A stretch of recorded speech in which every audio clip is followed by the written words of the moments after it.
Tapos lang mga kababayan ng matinding pasabog ni Senadora Amy and walang nag-a-anticipate, walang nag-e-expect na ilalaglag niya yung kanyang kapatid, hindi ba, na lulong pala sa droga. Ang daming mga isiniwalat ni Senadora Amy Marcos, including yung kanyang mga anak na inalok daw ng mag-ina. Ang tinutukoy niya ay si Sandro at saka si Liza na magdroga rin ang kanyang mga anak. Manang Aimee, inalok lang ba or ay Pokemon, ano yan? Inalok lang ba or talagang nalulung din ang kapatid mo? Ang mga anak mo. Kasi kung naalala yung mga kababayan, ay, di ba may mga videos na yung si Matthew Manotok na hindi na mapakali ang panga? Tama? Comment na kayo mga ate at kuya kung hindi ko man mabasa, at least nakikita yung comments nyo. Magbigay kayo ng reaction sa aking komentaryo naman kay Amy Marcos. Kung naaalala nyo, di ba yung Matthew ba yon, yung Matthew Manotok? Si Borgie yung mukhang model, di ba? Pero yung Matthew, yung tumitigas na talaga yung panga. So mukhang nalulung na nga ang anak ni Amy Marcos sa droga rin. Pero sino nagturo? Ay, si Cathy Binag, umamin din na, di ba, na yung mga anak niya, babae pa nga yatang anak ni Cathy Binag, ay tinuruan ng mga anak ni Liza Tanas na magdroga. So sa palagay ko, yung dalawa sa anak niya, kasi yung isa parang hindi naman talaga gumagamit. Okay? Pero malay rin natin, di ba? Kasi kung ano nakikita ng mga bata sa magulang, pwede nilang gawin kasi kung ginagawa ng magulang, ang iniisip ng anak ay normal ito, legal ito, ginagawa nga ng parents ko eh. Pwede nga, di ba? Syempre, ang mga bata, parang ina-absorb lang naman nila, nakikita nila, di ba? At naobserbahan nila sa kanilang parents. So, kung anong ginagawa ng mga magulang, ay gagayahin ng mga anak. Katulad nga kung paano maglakad yung mga talangka, right? Turo ng turo ang tatay na alimasag, na lumakad ng pauna, 'di ba? Paabante. 'Di ba? Tama ganun yung analogy dun eh. Tinuturuan ng tatay na alimasag ang anak niyang lumakad ng paabante, pero kung maglakad naman siya ay pagpagilid, ano yun, yun ang ina-adapt ngayon. Thank you po, Kuya Bismarck. Yun yung gagayahin ng bata. But sa mga pasabog kanina ni Amy Marcos, medyo nakulangan ako mga ate kuya. Bakit? Well, hindi naman niya sinabi na, hindi niya direktang sinabi na bumaba ka na sa pwesto. Right? Ipaubaya mo na ito. Total, may katandem mo naman. Right? Kapartner mo naman nung tumakbo nung 2022 ang papalit sa'yo. Alam mo, ganun dapat ang sinasabi niya, di ba? Alam mo na nasa mabuting kalagayan ang Pilipinas kapag yung pinagkatiwalaan mo nga na maging running mate si VP Sara. Di ba ganon? O, pinagkatiwalaan mo nga. So, ibig sabihin, okay sa atin ang paninilbihan ng mga Duterte. So, kung ikaw man ibababa at magpaparehab, magiging mas maganda ang kalagayan ng Pilipinas. Kasi, right? Bumaba ka na sa pwesto, ipaubaya mo na ito. Siguro hindi lang masabi ng direkta ni Amy yan dahil baka patayin kapatid niya eh. 'Di ba? The moment ayaw kasi talaga ng mga dilaw, ayaw ng mga naging pink na dilaw nga. Ayaw rin ng mga loyalista, ayaw rin ng mga makakaliwang grupo, ayaw din ng mga oligarchs, okay? And malamang ayaw rin ng mga kriminal at sindikato na another Duterte ang uupo. So, hindi masabi ni Mangga. Alam niya na the moment na bumaba yung kapatid niya at wala ng immunity at wala ng protection, reresbakan ng mga galit at 'di ba? Ayaw na ayaw sa mga Duterte ang kapatid niya.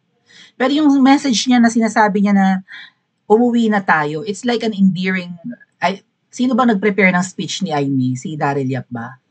Tatanong lang naman tayo. But it was a very effective speech mga ate at kuya. Kayo nga po ay naiiyak, 'di ba? Kasi ganyan tayo mga Pilipino nakaka-relate tayo sa ating kapwa, lalo kapag ang sitwasyon ay usapin ng magkakapatid. Tapos may kapatid na alibugha or napapariwara, 'di ba? O, sa amin naman magkapatid, baka ako yung pariwara. Okay naman yung kapatid ko. Going straight naman siya. Pero at one point kasi yung nakababata kong kapatid, ganyan din, 'di ba? Naligaw rin. Pero nagbago dahil nga nakapag-asawa. Meron na siyang inspirasyon, may partner na sa buhay. So nabago yung pananaw, yung outlook okay sa mundo, ganyan. And umokey yung kapatid ko, 'di ba? Pero yun nga, yung ganyan na alam ng isang kapatid na nasisira ang buhay hindi lang ng kanyang ading, kundi ang buhay ng mga Pilipino, may mga nagkakandamatay na, 'di ba? Napapatay ng mga kriminal, napapatay ng mga adik, namamatay sa mga kalamidad dahil sa incompetence ng kanyang kapatid. Ayan na yan, hindi na natin masisisi si Aimee na pilit niyang isinasalba ang kapatid niya at ang Pilipinas kasi kapag hindi pa niya 'to ginawa, sa tingin ko isusumpa ang buo nilang angkan.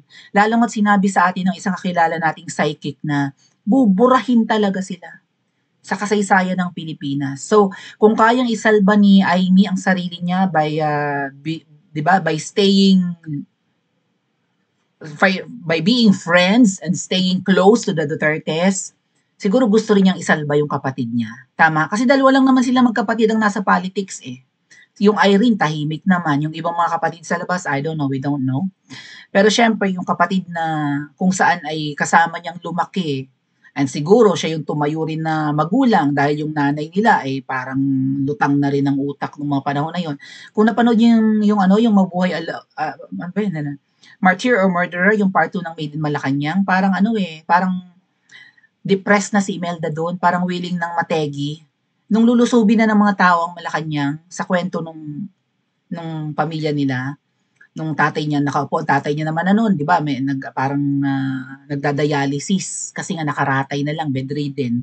Tapos si Imelda naman ay parang wala, nanlambot na, right? Galit na ang mga Pilipino eh.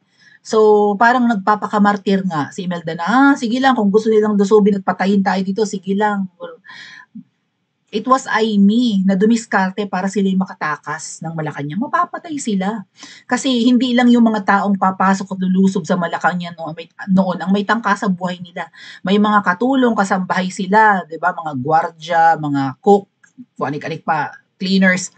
May mga staff sa Malacanang na kinuha talaga yung tiwala nila. Alalahan nyo, 21 years silang tumira dyan, di ba? So, 2 dekadang mahigit. Meron silang mga kasambahay, even mga nurses at kung sino-sino pang nagtatrabaho sa Malacanang noon na kinuha yung loob nila para pagtiwalaan. Pero in the end, papatayin din sila. Like 5 years na nilang katiwala, 5 years na nilang yaya or nurse or whoever or whatever. Basta't naninilbihan sa palasyo, mahigit 5 taon na, right? Ganon. Pero, kinuha lang yung tiwala. Papatayin din sila in the end. Ganyan kasi di ba yung mga siguro yung mga makakaliwa, right? Ganun yung, makakaliwa yata ang gustong pumatay sa kanila nun eh. And baka may mga nababayaran din yung mga kalaban nila sa politika, di ba? Or something. So, yeah, pilit niyang sinasalbang kanyang kapatid. Isa pa mga kababayan, at I think ito yung pinakamatinding kulang sa sinabi niya is,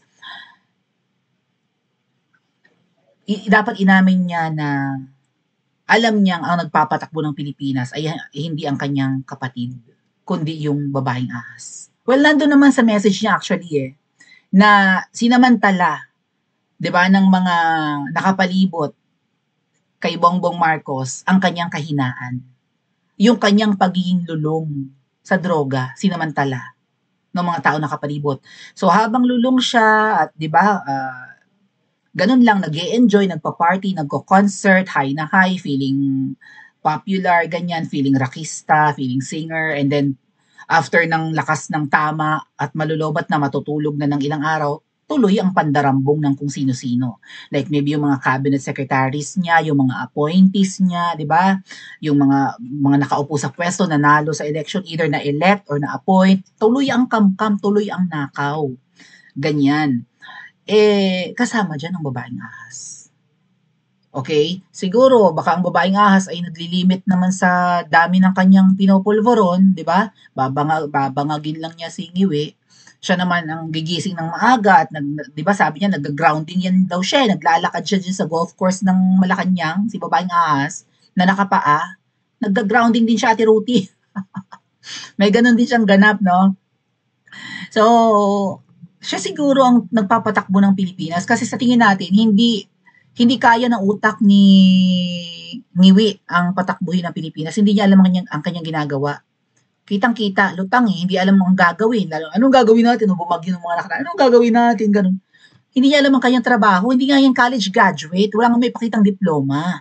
Ay ang asawa, abogada, naging propesora rin, naging teacher din. So, at saka ano yan eh, yan naman ang naghahanap buhay sa pamilya nila. Okay? Marami pa mga pasabog si Mangga na hindi naman daw talaga nagtatrabaho yung kapatid niya kahit may pwesto na sa gobyerno, di ba? Nung hindi pa siya presidente, like senador or governor or congressman man siya ng Ilocos. So, hindi naman daw talaga nagtatrabaho yung kanyang kapatid. Hindi ang nagpapatakbo ay yung babaeng ahas. Parang trophy husband lang. Puppet, right? Singiwi. So, Mangga, tama ang iyong panawagan pero kulang.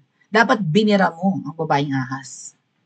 Kaya lang sa tingin ko mga kababayan, kaya hindi niya yan ginawa is because, ano yan eh, parang betrayal of public trust, culpable of violation of the Constitution, di ba? May malalabag talaga sa saligang batas singiwi sa kung aamin si Mangga na hindi si Marcos Jr. ang nagpapatakbo ng Pilipinas, kundi ibang tao na hindi naman binoto ng mga Pilipino. Impeachable yun eh. Right? And what do you think? Todo ba yung bira ni Amy or may mga reservations pa rin? Or safe pa rin? Kasi syempre appeal to emotion yung ginawa niya and nakuha naman niya no, nakalabit niya yung strings ng puso natin and nakuha niya yung simpatsya natin. Pero dapat malinaw yung panawagan niya eh, no? Yung mga tipong umuwi na lang tayo, it's like a pabebe message, no? Umuwi na tayo, asikasuhin na lang natin ang ating ina na matanda na, ikaw ay magpa-rehab, ganyan-ganyan. So, ibig sabihin, paglaanan ng oras ni Bongbong Marcos ang pagsasaayos ng kanyang sarili. Mga kababayan, you think may pag-asa pa si Marcos Jr. na marehab? Sa edad niya 68 years old. Kaya pa bang alisin sa sistema niya ang droga? Hindi kaya hanap-hanapin pa yan ng kanyang ginhawa. I have a friend kasi mga kababayan na 10 taong tumigil sa shabu. Pero nung na-depress at nagka-problema, bumalik ulit. Pero mo yung 10 taon, sinumpa niya yung bisyong yan. Pero nagkaroon lang ng matinding problema, ayun yung naging escape. What do you think? May pag-asa pa si Marcos Jr.? At malaki ba ang magiging impact nitong panawagan ni Amy? Pa-comment sa comment section at mag-like and subscribe din po kayo.